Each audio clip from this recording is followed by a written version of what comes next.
మీ ఎలాంటి వ్యాపార ప్రకటనలకైనా వెంటనే మా ఛానల్ సంప్రదించండి. నమస్తే. ఈరోజు మన స్టూడియోలో ప్రముఖ ఆధ్యాత్మికవేత్త ఆస్ట్రో న్యూమరాలజిస్ట్ జయప్రద గారు ఉన్నారు. మేడంతో మాట్లాడదాం. నమస్కారం మేడం. నమస్తే అమ్మా. శ్రీమాత్రే నమః. సెప్టెంబర్ మాసం విశేషంగా మేషరాశి వారి పరిస్థితి ఏ విధంగా ఉండబోతుంది, చంద్రగ్రహణం తాలూకు ఇంపాక్ట్ ఎంతవరకు ఉంటుంది, అందులోనూ వీళ్ళు ఎలాంటి క్షణంలో ఉన్నారు, ఓవరాల్గా ఎలాంటి జాగ్రత్తలు తీసుకోవాలి? తప్పకుండా మేషరాశి వాళ్ళు ఎలాంటి జాగ్రత్తలు తీసుకోవడం కంటే కూడా ఎలాంటి పరిహారాలు వీళ్ళు చేసుకుంటే చాలా బాగుంటుంది. ఎందుకంటే ఎలాంటి శని ప్రభావం ఉంది, అది ఖచ్చితంగా ఉంది. తర్వాత వీళ్ళకి గ్రహణం ఒక ఇంపాక్ట్ లాభస్థానంలో జరుగుతున్న లాభాలే వస్తాయి అని చెప్పేసి అని ఉంది. కరెక్టే, లాభాలే వస్తాయి, కానీ ఏ విధంగా లాభాలు వస్తాయి అనేది ఒక ప్రశ్నార్థకం. ఎందుకంటే ఒక్కొక్కరికి వ్యాపారంలో ఉన్న వాళ్ళకి అయితే ఏదైనా అకస్మాత్తుగా బిజినెస్ పెరగడం, లాభం పెరగడం అవుతుంది. ఉద్యోగాలకి ఏదైనా ప్రమోషన్ రావడం అవుతుంది. వివాహ ప్రయత్నాల్లో ఉన్న వాళ్ళకి వివాహాలు అయ్యే అవకాశాలు. సో ఇవన్నీ కొన్ని ఏంటంటే పర్సనల్ జాతకాన్ని చూడాలి. ఇప్పుడు మేషరాశి వాళ్ళకి లాభస్థానమే, కాకపోతే వీళ్ళకి అన్నిటికంటే మేలు అయింది ఏంటంటే ఈ మాసంలో కుజుడు కన్యలో ఉండడం, అంటే రాశాధిపతి వెళ్ళి 6వ స్థానంలో ఉండడం. దానివల్ల ఏంటంటే శత్రువుల నుంచి విజయం పొందుతారు. వీళ్ళు శత్రువుల్ని జయిస్తారు. అంటే శత్రువులు అంటే వీళ్ళకి అది స్థిరాస్తుల నుంచి గొడవలు అవ్వచ్చు, కోర్టు సంబంధించిన గొడవలు అవ్వచ్చు, లేదా డబ్బుకు సంబంధించిన గొడవలు అవ్వచ్చు, ఉద్యోగం సంబంధించిన ఏదైనా గొడవలు ఉండొచ్చు, ప్రమోషన్ సంబంధించిన ఏదైనా డిస్కషన్స్ ఉండొచ్చు. ఇవన్నిటి నుంచి బయటపడతారు. అంటే ఏ రకమైన బాధ ఉన్నా ఆ బాధ నుంచి బయటపడే అవకాశం ఈ మాసంలో ఉంటుంది. పైగా అన్నిటికంటే పట్టుదల బాగా పెరుగుతుంది. మానసిక ధైర్యం ఎక్కువగా ఉంటుంది. వీళ్ళకి ధైర్యంగా మేము సాధించగలం, మేము చేయగలం అని చెప్పేసి మామూలుగానే కొంచెం అగ్రెసివ్గా ఉంటారు. దానికి తోడు వీళ్ళకి ఈ మాసం ఏంటంటే కొంచెం ఖచ్చితంగా వాళ్ళ అన్నగానే అవుతుంది పని, అది ఇంకొంచెం వాళ్ళకి ఇంకా ధైర్యాన్ని ఇచ్చేస్తుంది అంట. ఓకే, నేను ఇలా అన్నాను, అది అయిపోయింది, అందుకని ఖచ్చితంగా నేను చేసిందే కరెక్ట్ అని చెప్పి దాంతో వెళ్తారు. అందువల్ల వీళ్ళకి 6వ స్థానంలో కూర్చుండడం చాలా యోగ్యమైంది. దానివల్ల మంచి లాభాలే ఉంటాయి. అయితే మిగతా విషయాల్లో చూసుకుంటే సంతాన విషయంలో కానీ, తర్వాత వివాహ విషయంలో కానీ, భార్యాభర్త మధ్య సమస్యలు కానీ కాస్తంత ఇబ్బంది పెట్టే అవకాశాలు ఉన్నాయి. ఆలోచనలు కానీ, మాట్లాడే విధానం కానీ, ఇద్దరు ఇప్పుడు దాకా ఒకే అండర్స్టాండింగ్తో ఉన్న భార్యాభర్తలు ఇద్దరు కూడా డిఫరెంట్గా ఆలోచించవచ్చు, డిఫరెంట్గా డిస్కషన్స్ పెట్టుకోవచ్చు, డిఫరెంట్ విషయాల మీద వీళ్ళు ఫోకస్ చేయొచ్చు. అయితే ఇద్దరు ప్రొఫెషన్స్ డిఫరెంట్గా బయట ప్లేస్కి వెళ్ళాల్సి వచ్చి ఉండొచ్చు. ఒకే అండర్స్టాండింగ్ ఉంది, ఎప్పటికీ మారు వాళ్ళు, కాకపోతే ఉద్యోగాలు ఇచ్చే బయటకు వెళ్ళాల్సి వచ్చి ఉంటుంది. ఖచ్చితంగా అక్కడ వేరే పనులు ఉంటాయి కదా, వేరే ఆలోచనలు పెరగాల్సి వస్తుంది. ఇలాంటి సమస్యలు ఖచ్చితంగా మేషరాశి వాళ్ళకి ఈ మాసంలో కనిపిస్తుంది. ఇద్దరు ఒకే మాట మీద ఉంటే దారులు వేరే అవ్వచ్చు, అంటే వేరే ఉద్యోగ పరిస్థితిగా ఆయన వేరే ప్లేస్కి ఈవిడ వేరే ప్లేస్కి వెళ్ళడం అని ఇలాంటి మార్పులు అనేవి జరుగుతాయి.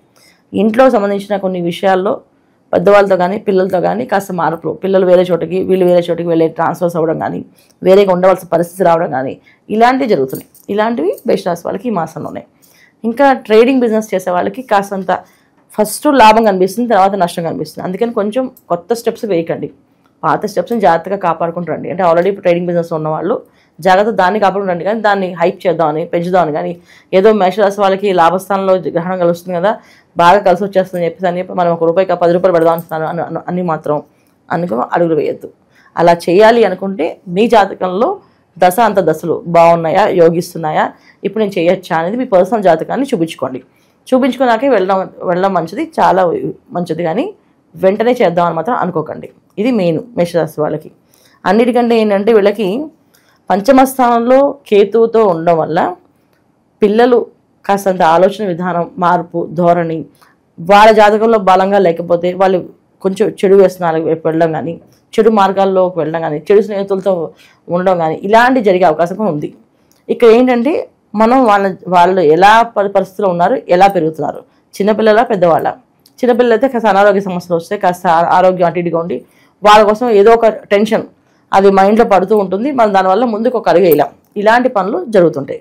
పెద్దవాళ్ళు అయితే మాత్రం ఎక్కడికి వెళ్తున్నారు, ఏం చేస్తున్నారు అనేది మీరు ఒక కంట కనిపెట్టాలి.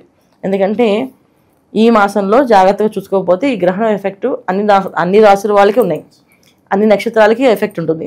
సో ఎవరికి ఏ పరిస్థితి ఎలా నడుస్తుందో మనకు తెలియదు. సో పర్సనల్ జాతకం మనం చూడట్లేదు. పర్సనల్ జాతకంలో దశలు బాగాలేకపోతే ఖచ్చితంగా వీళ్ళు వెళ్ళి ఏ పోలీస్ కేసులోనో లేకపోతే ఏదో ఒక రాబరీ కేసులోనో వాటిలో వీళ్ళు వెళ్ళే అవకాశం ఎక్కువగా ఉంది. అందుకే జాగ్రత్త పడాల్సిన అవసరం ఉంది. మిగతా విషయాల్లో అన్నీ కూడా ప్రశాంతంగా బాగున్నాయి. స్థిరాస్తులు కొనుక్కోవచ్చు అంటారు ఈ టైంలో వీళ్ళు? ఆస్తులు కొనుక్కోవచ్చు, కాకపోతే ఏంటంటే ఇక్కడ కూడా ఆలోచించి అడుగు వేయాలి. ఎందుకంటే 6వ స్థానంలో కుజుడు ఉండడం ఒక విధంగా బలమైన విషయమైనా కానీ అగ్రెసివ్గా కొని తీసుకునే అవకాశం ఉంటుంది. ఇప్పుడు ఆ ఆస్తి మంచిదో కాదా, ఒక్కొక్కసారి ఆ ఆస్తి 2-3 సార్లు కొనుక్కునే వాళ్ళతో వీళ్ళు వెళ్ళి ఇరుక్కుపోవచ్చు. అలాంటివి జరుగుతుంటాయి. అందుకని 10 సార్లు పరిశీలించి చేసుకుని తీసుకోవాలి. ఇలా ఆస్తి తీసుకోవాలనుకున్నా, చిరాస్తి కోసం అనుకున్నా, వ్యాపారం కోసం అనుకున్నా, ఉద్యోగం కోసం అనుకున్నా, వివాహం కోసం అనుకున్నా, సంతానం కోసం అనుకున్నా, ఇది పర్సనల్గా జాతకాన్ని చూపించాలి. సో మేము తీసుకుందాం అనుకుంటున్నాం, తీసుకోమంటారా వద్దా అని వాళ్ళ జాతకం చూపిస్తే ఒకసారి మన ఆ జాతకంలో వాళ్ళకి అది యోగం ఉందా లేదా చూస్తాం. ఆ యోగం ఉన్నప్పుడు వీళ్ళు అడుగు వేయచ్చు, యోగం లేనప్పుడు అడుగు వేయకూడదు. చాలామంది అంటారు మేము 4-5 ఇల్లు కొన్నామండి, 4-5 ఇల్లు అమ్మేసాం. ఎందుకు అమ్మేసే పరిస్థితి వచ్చింది? అది వాళ్ళ జాతకంలో అలాంటి యోగం లేదేమో. అలా వాళ్ళకి లేకపోవచ్చు, భార్యకు ఉండొచ్చు, అప్పుడు భార్య పెన్ తీసుకోవాలి. వీళ్ళిద్దరికీ లేకపోవచ్చు, పిల్లలకు ఉండొచ్చు, పిల్లల పెన్ తీసుకోవాలి. అలా మనం జాతకం చూస్తేనే మీరు ఇది చేయొచ్చు, మీరు ఇది చేయకూడదు అని చెప్పచ్చు. అంతేగాని గోచార ఫలితాల్లో స్థిరాస్తి నిలబడుతుందా అంటే కాదు. ఈ గోచార ఫలితాలు ఏం చెప్పొచ్చు అంటే ఆస్తి గొడవలు ఉంటే గొడవల నుంచి బయటపడే అవకాశం ఉంటుంది, మనకు అనుకూలంగా వచ్చే అవకాశం ఉంటుంది. మీకు ఏదైనా కావాల్సిన విషయాలు, విదేశీ ప్రయాణాలు ఉంటే ప్రయాణం అవుతుందా లేదా దాని మీద చెప్పచ్చు. విదేశీ ప్రయాణం వెళ్ళొచ్చు, సాఫీగా ఉంటుంది, హ్యాపీగా జరుగుతుంది, వెళ్ళండి, లేదా వెళ్ళకండి, చాలా ఇబ్బంది పడతారు, ఇవి చెప్పచ్చు. అంతేగాని పర్సనల్ జాతకం కాకుండా ఈ గోచర ఫలితాల్లో ఏది కూడా ఇది ఖచ్చితంగా అవుతుంది చేసుకోండి అని చెప్పలేము మనం. ఓవరాల్గా ఎలాంటి పరిహారాలు, దైవారాధన వీళ్ళకి బాగా కలిసి వస్తాయి అంటారు ఈ మాసం అంతా సుబ్రహ్మణ్య స్వామి ఆరాధన చేసుకోవడం, ఎక్కువగా శివాయ గురువే నమః అనే మంత్రాన్ని ఎక్కువ చేసుకుంటూ ఉండడం చేస్తే చాలా చాలా విశేషం.